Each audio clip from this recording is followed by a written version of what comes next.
Anyway. All right. Welcome back to WMAC Now with your host, Chuck Stevenson. And welcome to the weekend review for, was it May 28th to the 30th of 2021. Got a few fights I want to talk about. I only got to see like a couple of them. Unfortunately, a lot of, promotions are hiding the events behind pay-per-view, which I can't blame them. They got to make money somehow. But I want to go over them real quick. And then I also want to talk about a couple of discussion topics. The two big ones, though. First up, who's next for Rose Namajunas? And then we're going to talk about Claressa Shields. What is she doing in MMA? It seems like the media, in spite of what she's saying, seems to present her coming to MMA for like something else entirely. So we're going to talk about both of those topics. But first, let's get into the reviews. So first up, on Friday, we're going to Russia for Fight Exclusive Night 34. Or no, I'm sorry. This took place in Warsaw, Poland. There were 3 ladies bouts on the card, but only one of them was actually worth watching because the other 2 were like celebrity fights. But at bantamweight, Katerina Shakalova defeated Jamila Sandora via submission due to rear naked choke, 4:43 of the second round. Shakalova improved to 6-1. Sandora fell to 5-1. Didn't get to watch the whole bout, but I watched some of the highlights and the finish. Really nice finish there for Shakalova. Just seemed to outwork Sandora in the scramble to get the rear naked choke put on. So nice performance for her. She is on, I believe, a 5-fight winning streak. She lost her second fight, and then has since won 5 straight, whereas Sandora tasted defeat for the first time in the cage. I believe this is her first fight outside of Brazil as well. But keeping an eye on Shakalova personally. Then Friday night on UFC Fight Pass, CFFC 96 had a ladies bout at strawweight. I thought this was a flyweight bout. Laura Gallardo defeated Helen Peralta via split decision. Nice back and forth battle. Each of them had their moments. Nothing that really stood out to me, though.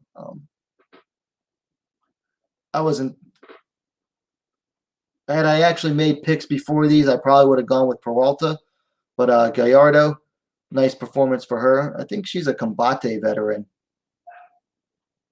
Well, she had one fight in Invicta and one fight in Combate. But anyway, Gallardo climbed to 4-1. Peralta fell to 3-2.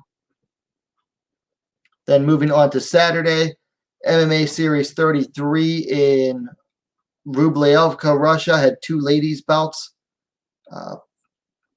First up, Victoria Sklyarova on the left there defeated Diana Vorobyova via submission, minute 43 seconds of the second round. No details on the actual sub.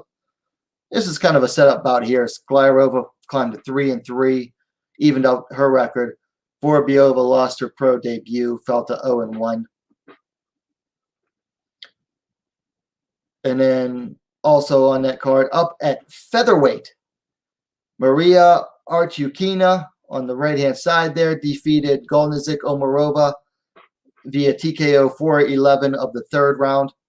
Artyukina climbed to 5-3. Omarova fell to 3-1. This one, I'm hoping to find some highlights at least for it. Both of these ladies have fought at various weight classes, all the way from strawweight up to featherweight for this bout. I think Artyukina fought her last bout at bantamweight, whereas Omarova, who's only 18 years old, fought her last bout at strawweight. So this was like a weird one that this is a very regional type fight setup here. Judy V in the chat. Good evening, Judy. Anyway, moving on to CFFC 97, Reed versus Rose in the main event. Elise Reed defeated Hillary Rose via TKO 4 minutes 57 seconds of the second round. I actually just dropped my fight review on this one, so if you want to go see that, but really good battle. between these two. Just a hell of a fun fight. Definitely want to go check that out. Rose had Reed in trouble with several submission attempts in both the first and second round, but Reed just gutted him out and was able to, stay calm, stay patient, and work her way out of them. Showed, Elise Reed, this is only like her fourth fight, but she has, she's shown some qualities in her that belie her, relative inexperience in the cage. Let me look up. I'm not sure. So she actually had a pretty lengthy amateur record. She had like 8 amateur bouts total.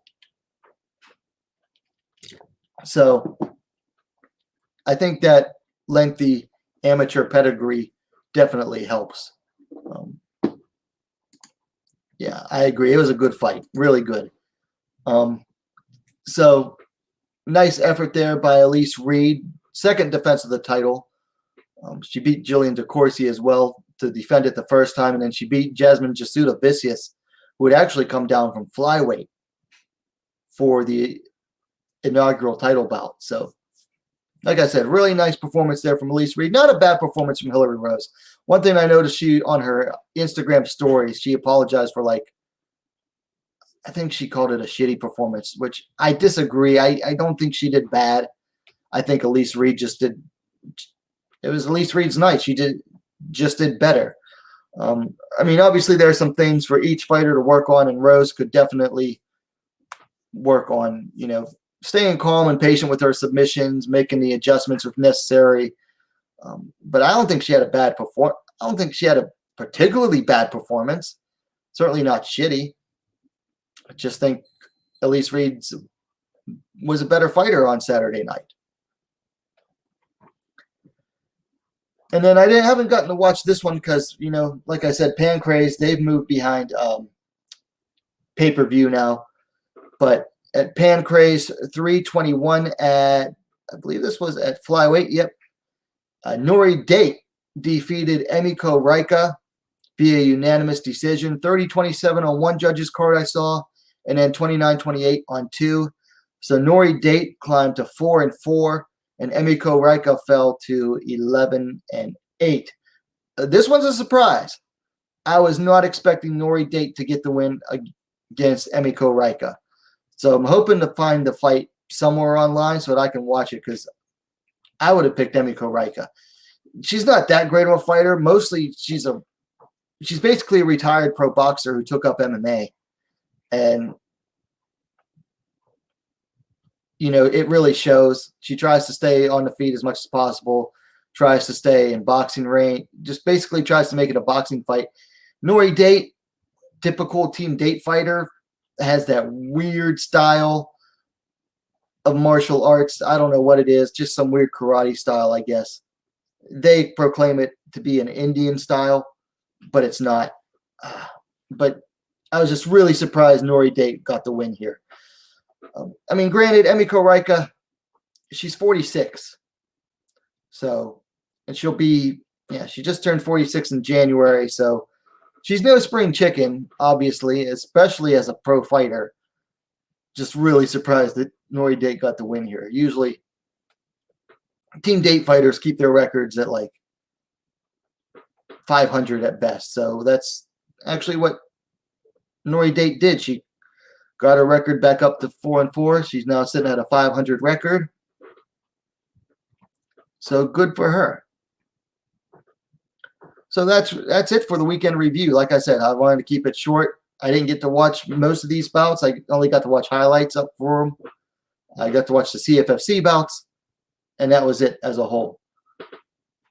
Anyway, let's move along to, let's talk about who's next for UFC strawweight Rose Namajunas. So there's several options the UFC could go for within the top 5 of the rankings.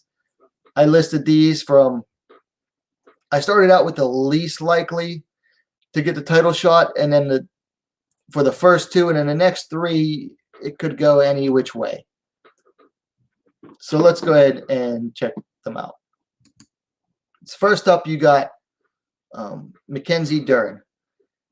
This to me would be like the least likely, although I've seen people discussing the possibilities of it. I'm not going to lie. I think it would make for an interesting bout. Rose Namajunas would have to keep the distance. She, on the feet, use her length and range and just outwork the bull that is Mackenzie Dern on the feet. Because Mackenzie Dern, she is fearless on the feet. She's got a chin on her. She's got the beard. She's going to come forward and she's going to swing wild punches. But Rose Namajunas, she's going to just pick her apart on the feet, I think. But I think if Dern could do what she does best, which is just, keep coming forward and swinging, she could possibly wear Rose Namajunas out, or she could get to the clinch. And then from there, then her next battle is to get it down to the ground. And, as good as Rose is with her BJJ and submissions, she does not want to be on the ground with Mackenzie Dern, at least not for any particular length of time. But I think this one is the least likely to happen. McDern is currently sitting at number 6. And I just don't see this bout happening as likely. She's just too far back. And I think it's just a little bit, it's too early, too soon for Mackenzie Dern, who, let's be honest here, she's benefiting from a big promotional push, has been since day one.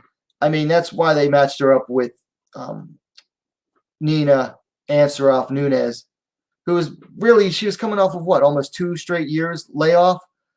It was the best possible time for them to match up Dern with Ansaroff to get Dern a win and get her into the top 5. And I think Dern was sitting at like number 11 at the time.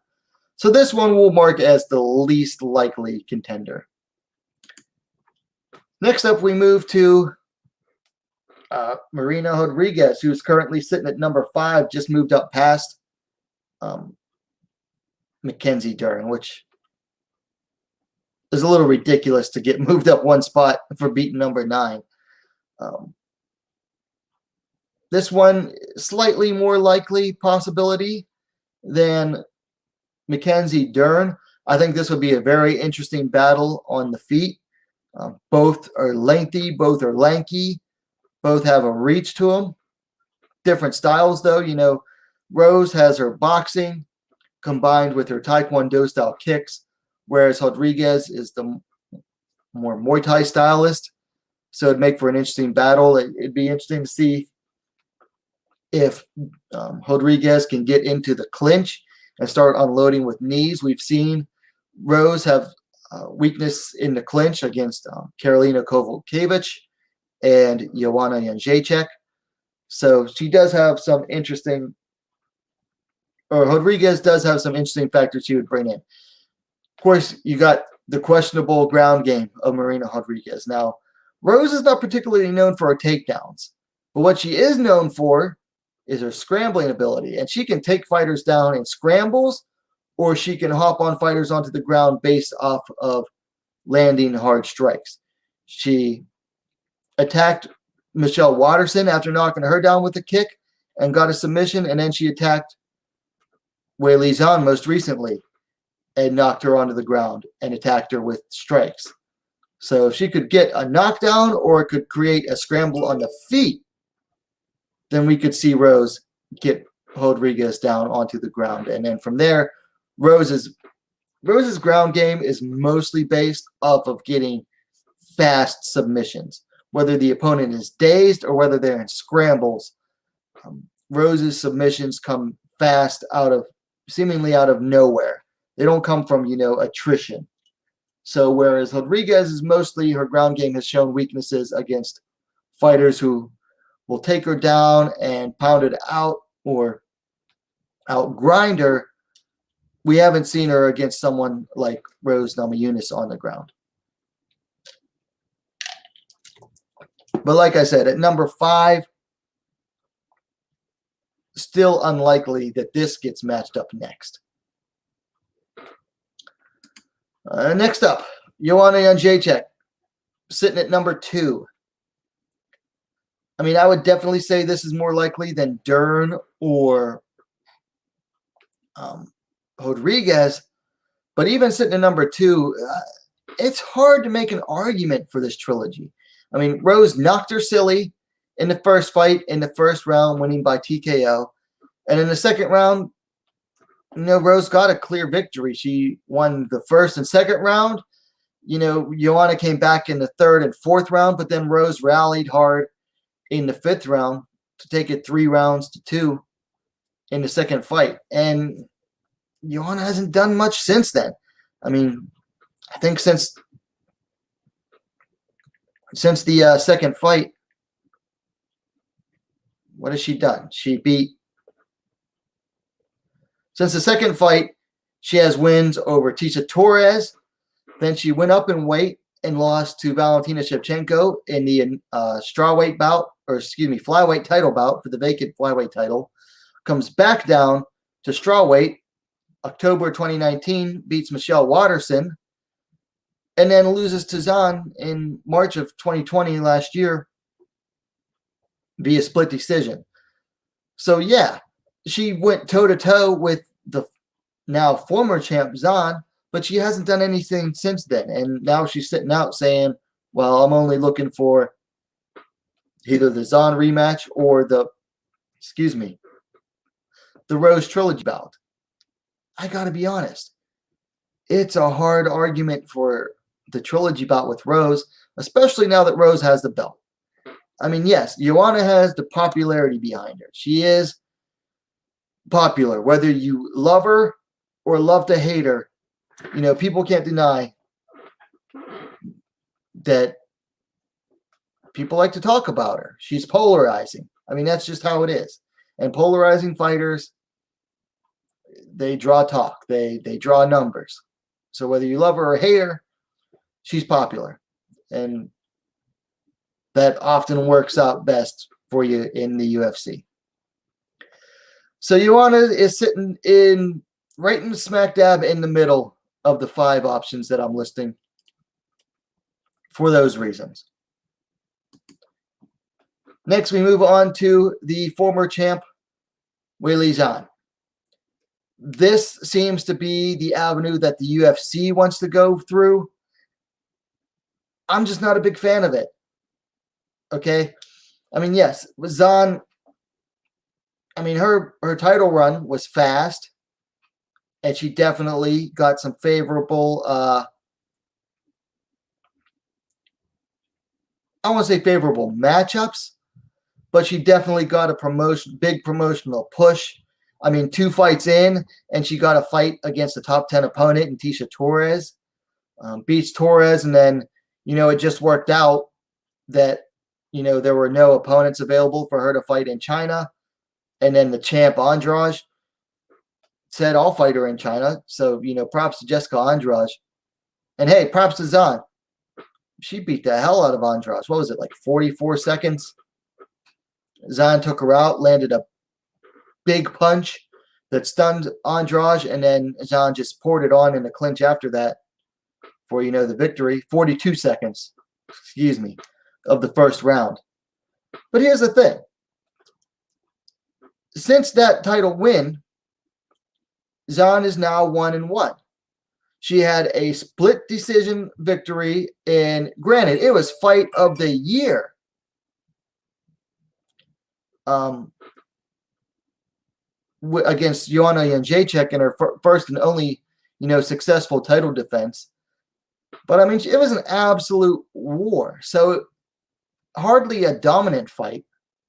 And then she comes out over a year later, fights Rose Namajunas and gets taken out in 1 minute and 18 seconds. Knocked down, and then pounded out. And then ever since then, it's just been, excuses, denial that she had lost. And then, her camp's coming up with some excuses, blaming it on the crowd and the reaction. And just hasn't been an overall good look for Zhang. So, yeah, she's a fan favorite so far, although I think she's lost some fans over, the whole complaining about the crowd thing. She might have lost some fans. But, I mean, she's hardly been a dominant champ. Yes, she had a great title win, but then a very close split decision victory in her first defense, and then comes out for what should be her second defense and gets just steamrolled in the first round in a little over a minute. So if we're talking about deserving, like truly deserving by merit, then I don't see a reason to give Zahn an immediate rematch. Now you can make the argument, well, can Rose repeat it? Maybe, maybe not. But I mean, she definitely exploited a hole that was there to be exploited by Zahn. So whether or not you want to agree with the rematch or not, I personally disagree with giving it to her right away. And I like Zahn, but you get knocked silly like that in a minute and 18 seconds and then pounded out. I don't see a reason to give you an immediate rematch. You weren't a dominant champ, so I say no. But I would not be surprised if the UFC goes with it, because what do they want? They want that Chinese money. It's all about the moolah for the UFC. And Zahn was, leading the charge for the Chinese fighters. So they might just go with it anyway. Now, as far as most deserving, I got to go with Carla Esparza. If we're talking merit, then it is very hard to argue against Carla Esparza, deserving this bout. I mean, she's on what? A 5-fight win streak now, I believe. Let me check. 5-fight win streak. Just beat a top 5 fighter in Yan Xiaonan with a dominant second round TKO victory. Made Yan Xiaonan look like an amateur in that bout. What's up, Jimmy Digital? So, I mean, she has the longest active win streak in the UFC, I believe, right now, or in the strawweight division right now, if I remember correctly. Has the most wins over top 10 opponents. I mean, her last 4 wins are over top fighters who were in the top 10 at the time. Alexa Grasso, Michelle Watterson, Marina Rodriguez, and Yan Xiaonan were all in the top 10. Yan Xiaonan was in the top 5. Before that, she had a win over the then undefeated Verna Jandiroba. Jandiroba was 14-0. She was the Invicta FC champ. So, yeah, if you want to argue for a title shot based on merit, it's hard to overlook Esparza. But just listening to UFC President Dana White in interviews, I don't think he's keen on this one. He's just not keen on giving Esparza a title shot. I think he just looks at her previous wins. They were all close. They're all arguable losses. I think he just doesn't want to give it to her. And then she comes out and just steamrolls, a next possible Chinese champion, Yan Xiaonan, that they were given a push to. And, you beat a fighter that the UFC is pushing. Sometimes they don't always like that. I mean, sometimes they'll go with it and go, well, she just beat, so-and-so. And then other times it's just like, they don't like it. Particularly if you're a wrestler. The UFC does not want to push wrestlers a lot of the times, unless they have no other choice but to do it. So if we're going on merit, Esparza is number 1 on my list. But as far as promotion standpoint goes, she's probably number 2 to Zahn right now. But I think a lot of it's going to come down to what the fans really want. So I think the fans really got to push for Esparza. And so far, I've seen a lot of support for Esparza getting the next title shot. But also money's going to play into it. And they got to be able to sell the fight between Rose and Esparza. And I think it's up to the fans to remind them that this fight really can sell itself. This is the rematch of the inaugural strawweight title bout for the UFC from the finale for Ultimate Fighter 20. Because you got to remember, the inaugural strawweight title bout for this division was Esparza versus Namajunas. And Esparza just pummeled Namajunas on the way to a third round submission. I got to go back and watch that fight again. I watched it a little bit a couple weeks ago. And it was a fun fight. You know, Rose came out. She was doing her thing. She was wild and sloppy. She was all over the place as a striker at the time. And Esparza just took her down, started pounding her out. Eventually got some rear naked choke in the third round.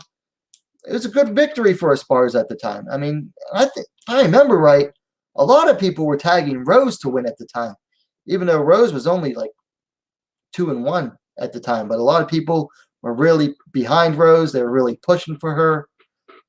So a lot of people really favored Rose at the time. And Esparza, you know, the Invicta champ, came in and, you know, beat her at the end of the Ultimate Fighter 20.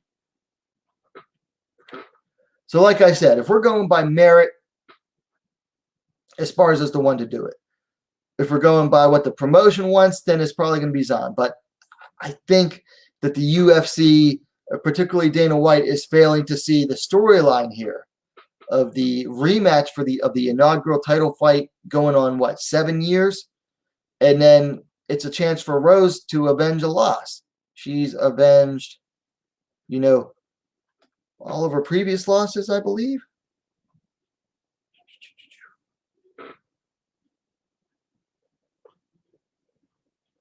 She avenged the loss to Andrade. So she hasn't avenged the loss to Kovalkiewicz, but it is a chance to avenge another loss. And just to show really how long each fighter has come since they fought for the title back in December of 2014. Anyway, moving along. Next topic I want to talk about. Claressa Shields. Is she coming in to MMA for legacy or fame? You know, a lot of the media, they talk up her, you know, her boxing credentials and how this is a chance for her to really cement, you know, her legacy as a combat sports athlete in MMA. And they're talking about, you know, she could become a two-sport champion possibly. She's cementing her legacy. But I don't know. It's like, it's weird to me because it's like they're ignoring everything that is coming out of her mouth as far as MMA. For me, in my eyes, and from what she's saying, Shields is really coming into MMA not for legacy, it's for money. She wants to be a household name. She wants to become a millionaire. Both things that she's not going to be able to do in women's boxing. Because, look, let's be honest. Women's boxing is not at the same level of popularity as women are in MMA. It's just not. I mean, there are some popular women's boxers, especially in the UK. Over in the UK, women's boxing is experiencing a renaissance. Katie Taylor's big over there, particularly in the UK and Ireland, because she's Irish. And then in the UK, there's, I can't think of her name.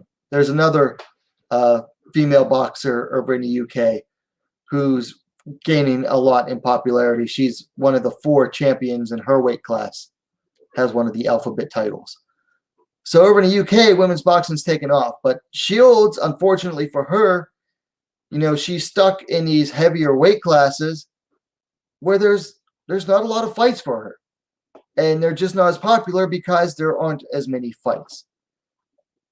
I mean, you look at it, she's fought twice for Undisputed, which means she's won all 4 of the major boxing titles. And both times she fought for Undisputed in 2 different weight classes, at least 2 titles that they were fighting for were vacant at the time. So she's coming in and she's fighting Undisputed and picking up vacant titles. So she's fighting in these heavier weight classes and they're just not as popular. And so even though she's undisputed in 2 classes, she doesn't get the shine that honestly she should be getting a lot more shine. She's not getting the shine that she deserves. She should be more popular as she is, but boxing, particularly in the U.S., they don't want to promote her. I mean, whether it's because of her big mouth, whether it's because of the lack of competition in her weight classes, she just doesn't seem to be as popular. So she's moving into MMA. She says she wants to become a household name.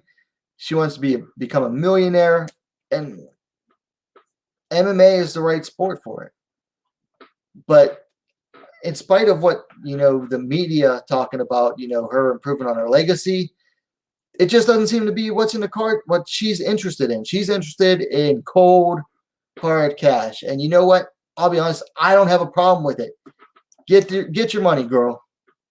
Get your money. Get it while you can. Get in, get rich, get out. That's what Conor used to say, and then still hasn't gotten out yet. So we'll see if it's in the cards for Shields. She's main eventing the PFL's event on June 10th, which is, 2 weeks from now, against Brittany Elkin. It'll be interesting to see how she does. Elkin is primarily a submission grappler, and if she can get Shields down, Shields is in for a heap of trouble. But if Elkin can't get it down, she's going to get beat up on the feet by Shields. Maybe not knocked out, because Shields has not shown knockout power in any of her boxing fights. So we'll have to see. But I'm keeping an eye out on the Shields versus Elkins bout. I think it's definitely a fight people should watch. So that's June 10th, I believe, that's June 10th, which is a Thursday. So it's the night before the Invicta Phoenix Series Atomweight Tournament event. A couple of UFC bouts I'm keeping my eye out on. First up is Taylor Santos versus Mandy Baum. This goes down, I believe, August 14th. Let me pull it up here. Yeah, August 14th. Mandy Baum versus Taylor Santos.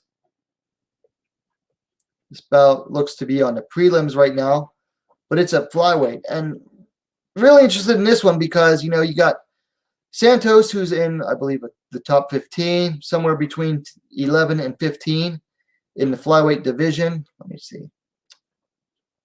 She's ranked at number 12 right now, whereas Mandy Baum is making her UFC debut. Now, previously, she was at number 8 in the Bellator rankings, and then Bellator dropped her for whatever reason, and UFC picked her up straight away.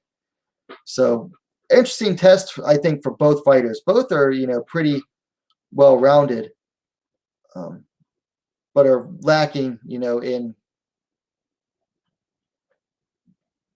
Honestly, both are really lacking in signature wins. I mean, Santos has decision wins over McCann and Jillian Robertson, but both are styles that Santos was made to beat. I mean, Robertson loses to every fighter who can basically outstrength her and out-athlete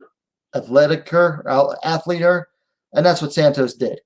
Baum is a well-rounded fighter.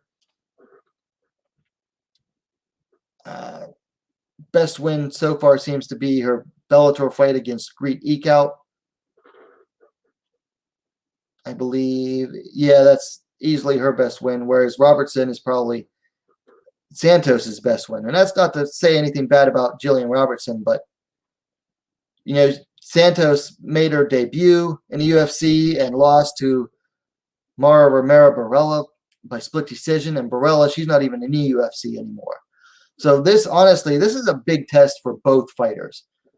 It's a chance for Baum to make a really big debut in the UFC, beating the 12th ranked flyweight, whereas Santos, it's a chance to really show that she belongs in the top 10 or top 15 against, a Bellator top 10 fighter. Because let's be honest here. You look at Santos's record pre-UFC, a lot of debutantes, a lot of 0-1, a 3-1.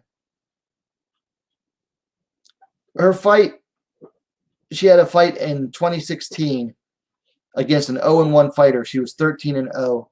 Then her next bout came in 2018 on the Contender Series.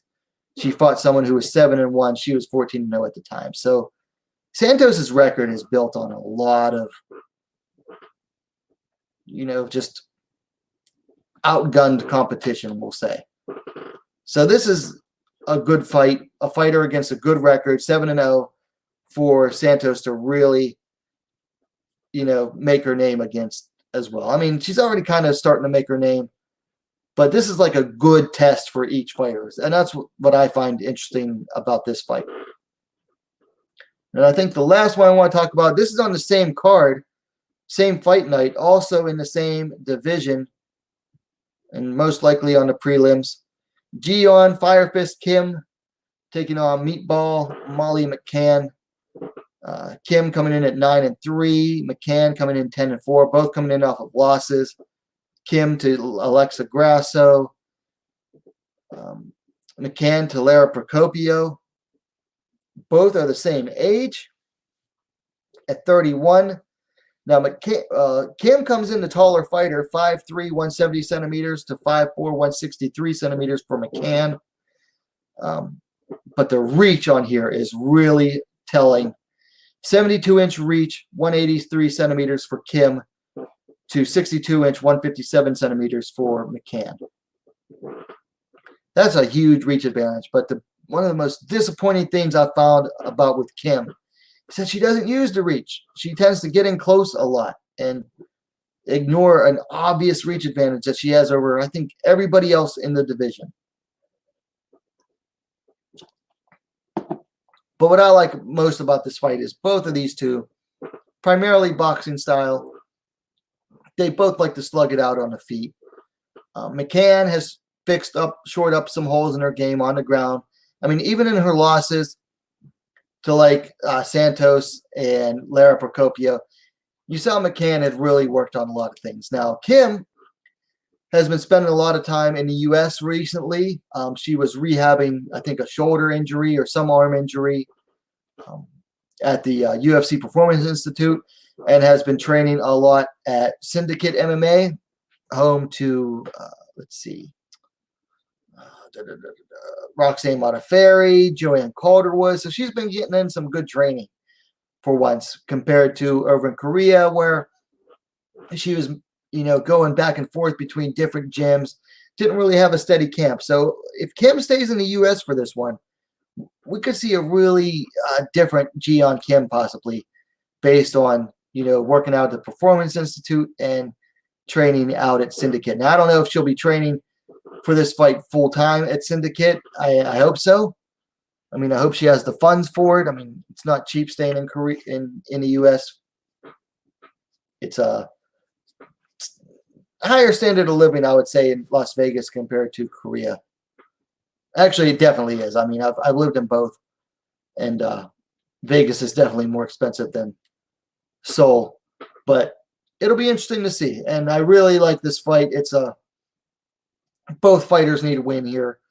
McCann needs one to keep from going 0-3 in her last three. And, Kim needs to get back on the winning track. I mean, she's, she's what? 3-2, I think, at flyweight, or maybe 3-3. Let me check here. She lost to Lucia Pudilova. Was that at bantamweight or flyweight? Okay, so the Pudilova loss was at bantamweight. Moved down to flyweight, picked up wins over Kish and Justine Kish and Melinda Fabian, but neither of those two are in the UFC anymore. Lost to Antonina Shevchenko. On the feet, she got picked apart, and that's no surprise. Beat Nadia Kassim. That's not great either. Kassim's out of the UFC, so then lost to Grasso. So Kim really needs a win here to show that she still belongs in the UFC overall. I mean, she's at the bottom of the division right now, but on the same hand, so is McCann. Excuse me. Too much carbonated beverages. So both fighters need a win. Both like to slug it out on their feet. I think that makes this could make for a good fight here. I mean, maybe not the most technical fight, but definitely should make for a good slugfest here. And honestly, that's it for tonight. That's what I had. A short fight review and then some topics I want to talk about. So, got some people in the chat. The chat is open. If you got any questions, I'll give you a minute. But so the big question is, who should Rose face next? Judy saying possibly Zahn or Esparza. We'll have to see. But if no one else has any questions, I want to say thanks for watching. I just did my first review in a while.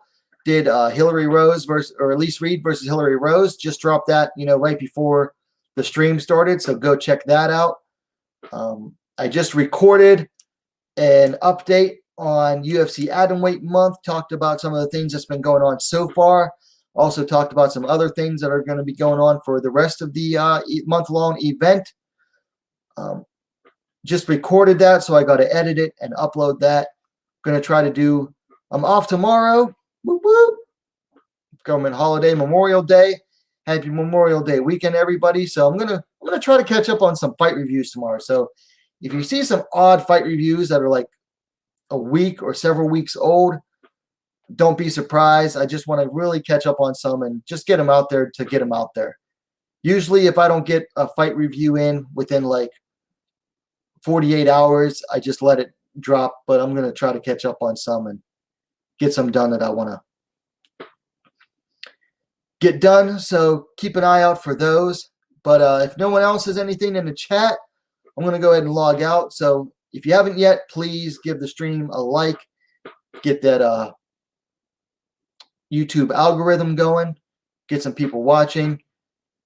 Share it as well. And if you're watching and you're not subscribed yet, go ahead and subscribe to WMMAC Now, the most complete women's mixed martial arts dedicated platform on YouTube. Hey, thank you all for watching, and we'll see you next time.